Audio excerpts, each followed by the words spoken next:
The Dirt with me, Mike Howell, an economics podcast where I present the down and dirty agronomic science to help grow crops and bottom lines.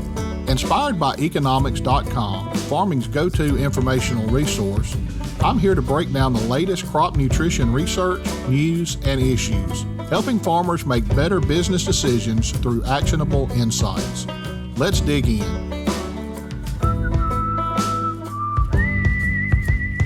Hello, everyone. Welcome back to The Dirt. If you've been listening along this season, you realize that I had made a trip to North Dakota a couple of weeks ago. Did a couple of podcasts up there and got to visit several different events while I was in North Dakota.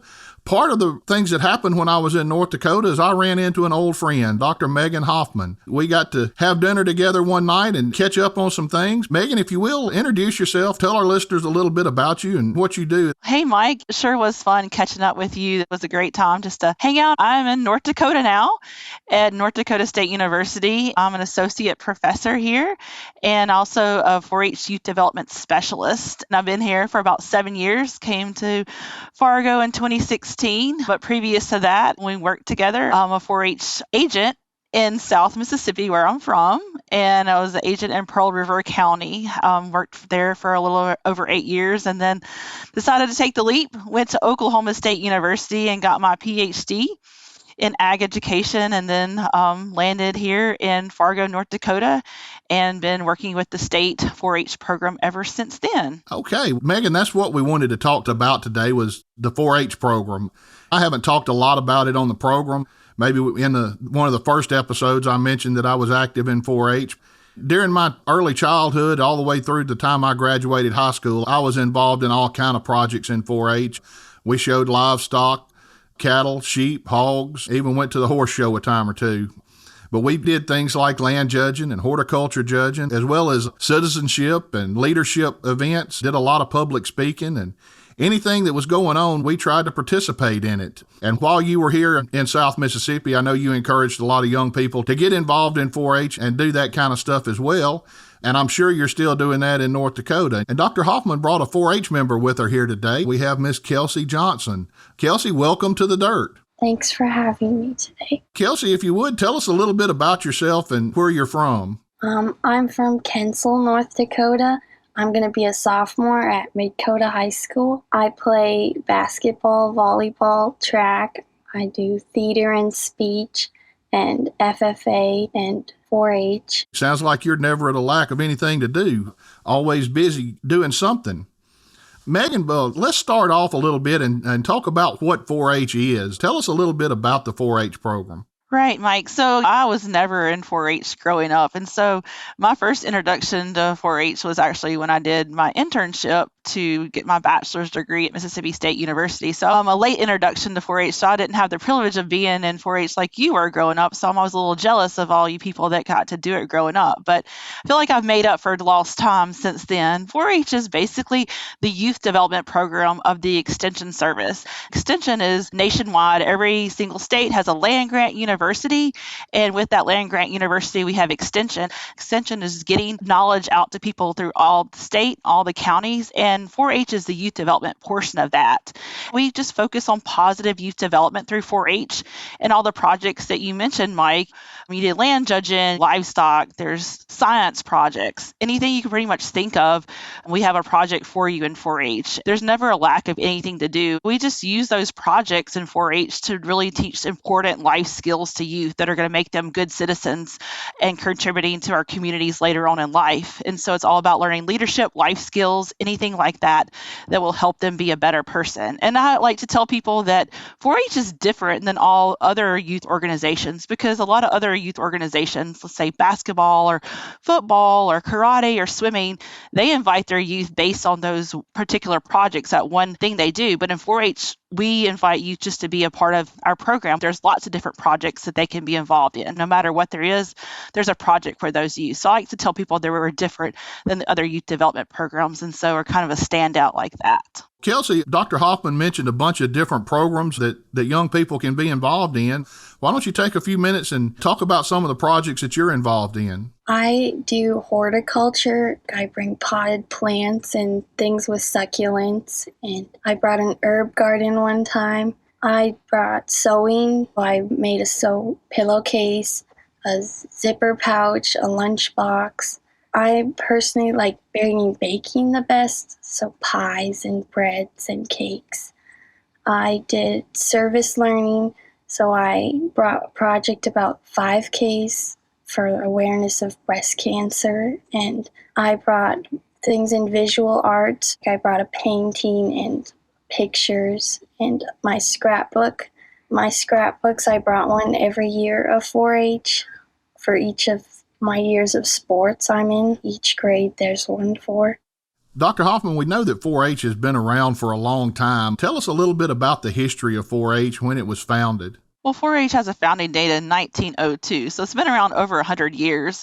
4-H just got started back when the whole concept of extension got started, whenever there was the concept of wanting to get information that was researched and found at the land-grant universities out to people in the counties. Back then, there wasn't like easy transportation. We didn't have the internet. There wasn't easy ways to connect to the university. So they had to figure out ways to actually get this information to people out across the state, and we weren't connected like we are now. The extension started back before in the late 1800s with demonstration trains, getting the information out that way, fairs, and that's the way people got knowledge. The way sometimes adults are kind of hard to get them to try new things. One of the ways they got adults to try new things was through the youth.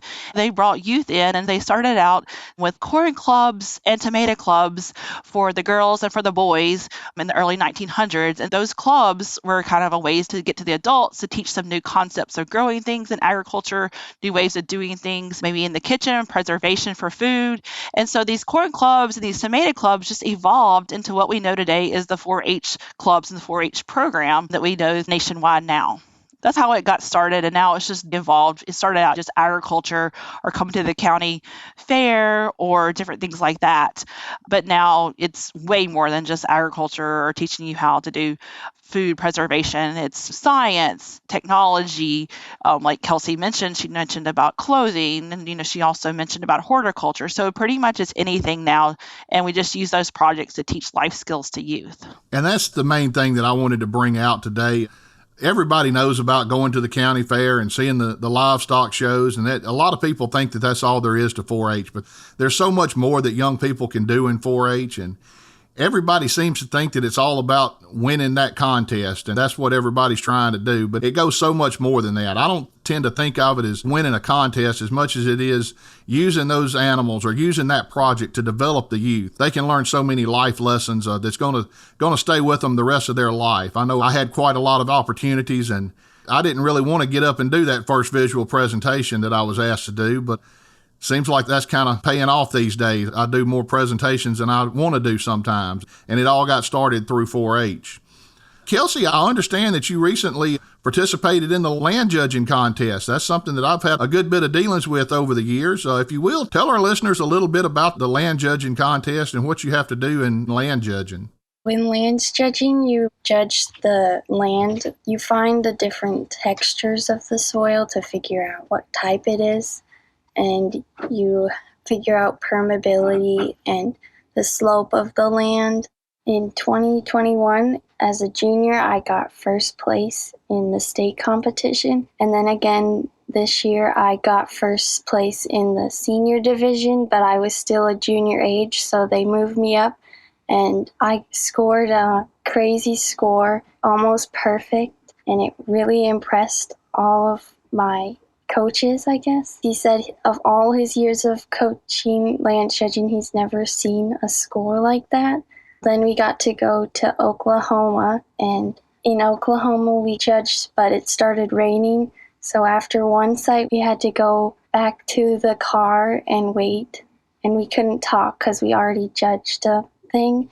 And they started telling us stories about how one year when they came down here for a judging, they were actually on native land, and people came and kicked them off during the competition. It was really fun to do that, and it's taught me to practice hard.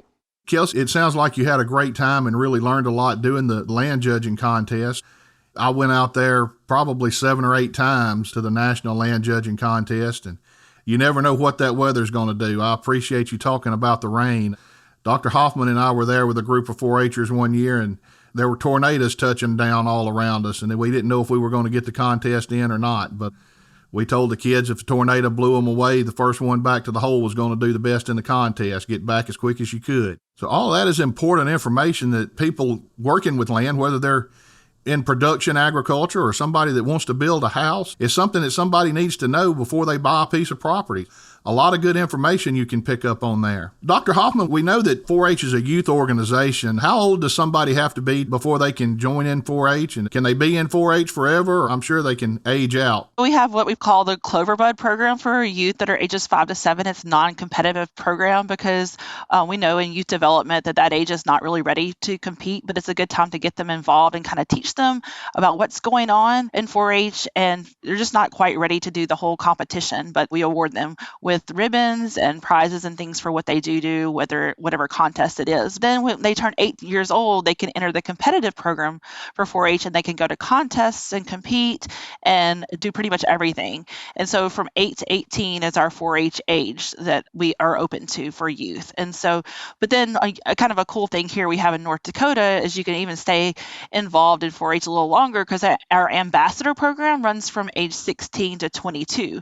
And so those youth are able to go across the state and help out with different projects. If you need help with your achievement days or your fairs or contests, those youth are able to help out with that. And they are youth that are selected through a selection process, and they are from counties all across the state. So that's a good opportunity to stay involved even past age 18 in kind of a different, more a volunteer type role. I know some states have collegiate 4-H programs and different activities depending on what state you're in, but there's always a way that somebody can help out. Another way, I know 4-H is always looking for volunteers. Even if there isn't something for the collegiate area, they could always sign up as a volunteer and help out that way. Megan, talk a little bit about 4-H volunteers and the importance of volunteers to the organization. We know that with positive youth development, it always starts with a caring adult. We have to build our foundation with 4-H with a caring adult. We need caring adults to take care of teaching our youth these programs. Our volunteers throughout the state, they all have different talents and different expertises. These volunteers can actually share their knowledge and really teach these youth different projects or different things, skills that they are talented in as well. And the more volunteers we have, they can reach a total different audience than just what the agent can in the county. So it's important to have a diverse group of volunteers throughout your county, throughout your state, so you can just keep reaching more and more youth, because 4-H would not be able to do all that it does if it didn't have our volunteers. And like I said, a lot of youth, 4-H is all about belonging. That's one of our essential elements with 4-H and positive youth development. And so youth really want to have a place that they belong. Research says that's what's very important to keep youth involved in pretty much anything, is that sense of belonging. And these caring adults actually help that happen and make sure youth feel that they belong. If you start with a good foundation with these caring adults and making sure they belong, then I think that you're going to have a positive youth development program and have success for 4-H. Kelsey, how would you convince one of your friends at school that 4-H is a great organization and convince them that they need to join 4-H as well? 4-H is a lot of fun, and there's tons of opportunities. I've participated in 4-H archery tournaments. I've gone to project exploration days. My brother likes to bring crops, and my younger brother even got to bring a poster about dinosaurs. My sister wants to bring a rabbit next year. My cousins bring pigs and goats, cows, and there's just tons of things you can do in 4-H. Dr. Hoffman, how can a young person join 4-H if they happen to hear us today and decide that they want to give it a try? What can somebody do to get signed up and get active in 4-H? I would say find your county extension office. As we mentioned earlier, that every single county has a extension presence, and say find where that office is. A lot of times they're located in the county courthouse. Wander in there and ask where the extension office is, and they will get you enrolled right away. They will probably even ask if you want to enroll as a volunteer leader. Megan, is there a website that somebody can go to find out more information, find out more about the projects and how they can become a member or a volunteer? For any state you're in, you can just Google, usually like for here, you would do NDSU 4-H, and you would come up and you could find the county that you're located in, and then your agents would pop up there for what county you're in, and then that would show you where they're located and their phone number and their email address. Any state, you just put that state and then 4-H, and you're probably going to find the location of the extension office and a list of different people that work in that office. One of them would be responsible for 4-H. Dr. Hoffman, any closing comments today? Anything you want listeners to take home today? I would say don't miss out now. If you're not involved in 4-H, get involved in 4-H. If you don't think there's a project for you, there's a way for everybody to be involved, from volunteer leaders to teens helping out, from youth getting involved. I think 4-H is very important. We help youth find their spark, and their spark is just what really excites them and really gets them motivated, and their spark could be the project that they want to pursue. And then that project could also actually turn into careers. And so a lot of things that we do in 4-H can lead to workforce development and career readiness skills. And those are all really important for our young people. I think that 4-H is just a good program to teach a lot of life skills. If you just get passive, just thinking that it's just all about having cows or cooking and just look at it as a positive youth development program for youth today, then I think that would be very successful. I would say just remember that 4-H's foundation, even though it's set in agriculture, that we just do positive youth development, and then it's important that these youth have a sense of belonging and a caring adult in their lives. Megan, you mentioned again that it's more than just the livestock.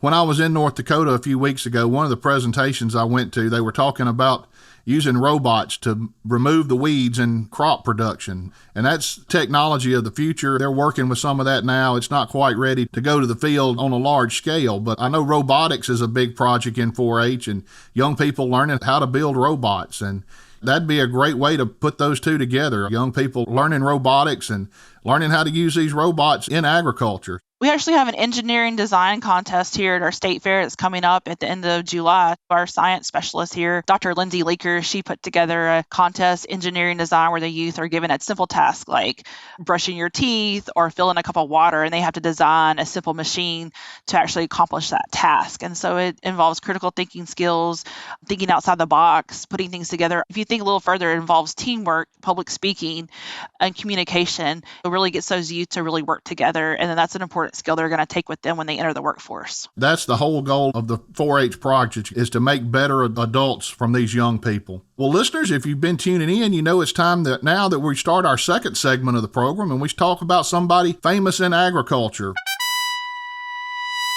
Today, since we're focusing on 4-H and the 4-H program, I thought it was only appropriate that we talk about Mr. A.B. Graham. He's the one that's given credit for launching the 4-H program back in 1902.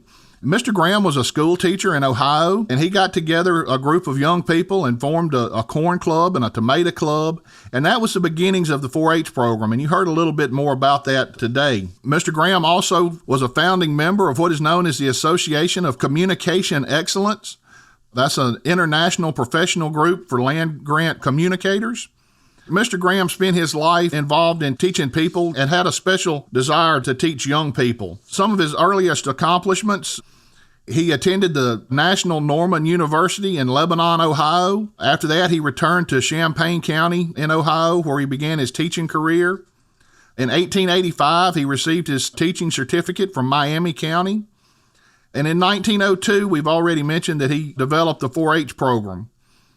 In 1905, Mr. Graham was appointed as superintendent of the agriculture extension at the Ohio State University, and he was the first superintendent there. In 1914, Mr. Graham left Ohio State University to take charge of extension work in New York at the State School of Agriculture.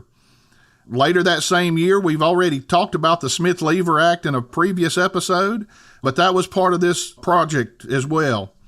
And then in 1915, Graham moved to Washington, D.C., and served as head of the agriculture specialist with the Federal Extension Service until he retired. In getting ready for this program today, I got to thinking about the famous agronomy people or famous agriculture people, and just because somebody is famous and reached out to a lot of people, some people can change just one person's life and make a big difference on one person, and we may never know about them.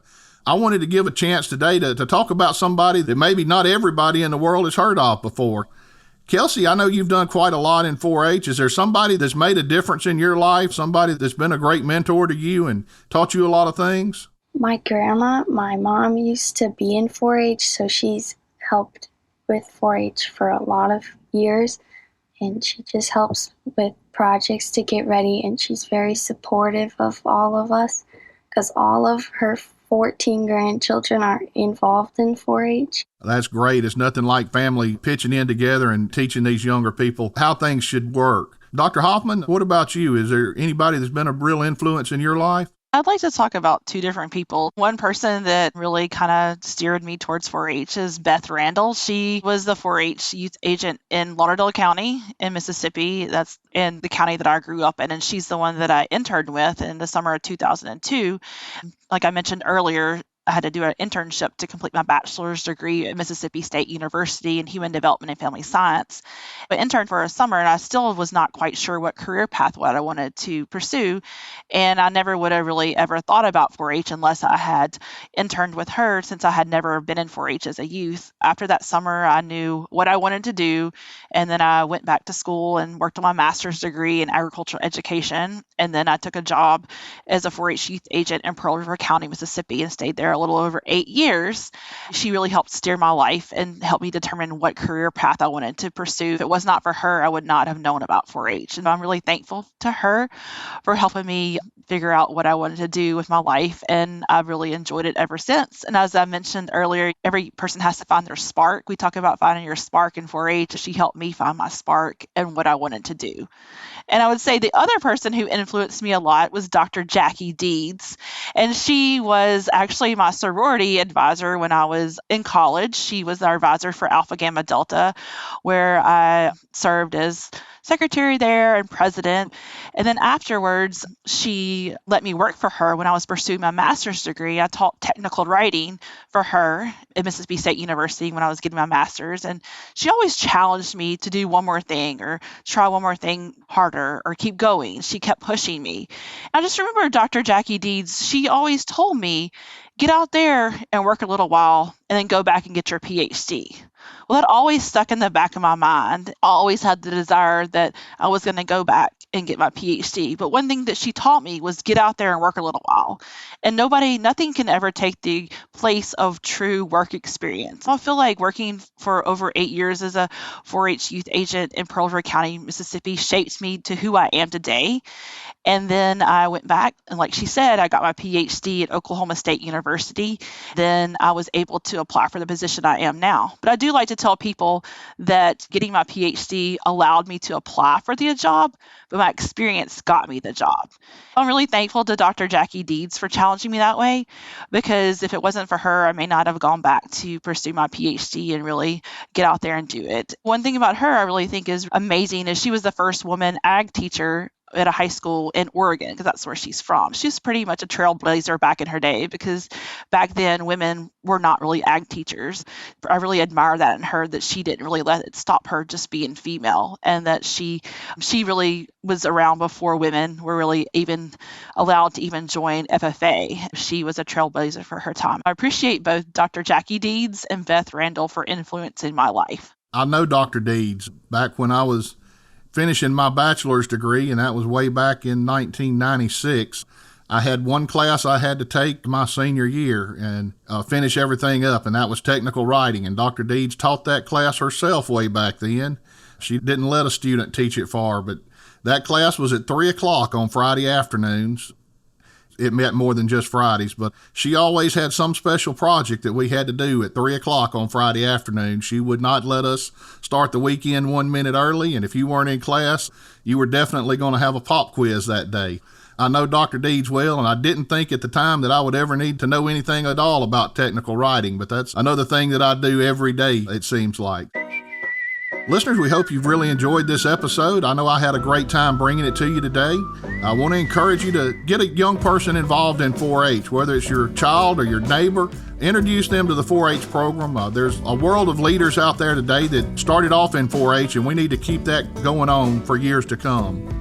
Also, if you need to find out any more information about any agronomy or agriculture-related topics, I want to remind you to visit our website. That's nutrient-economics.com. Until next time, this has been Mike Howell with The Dirt.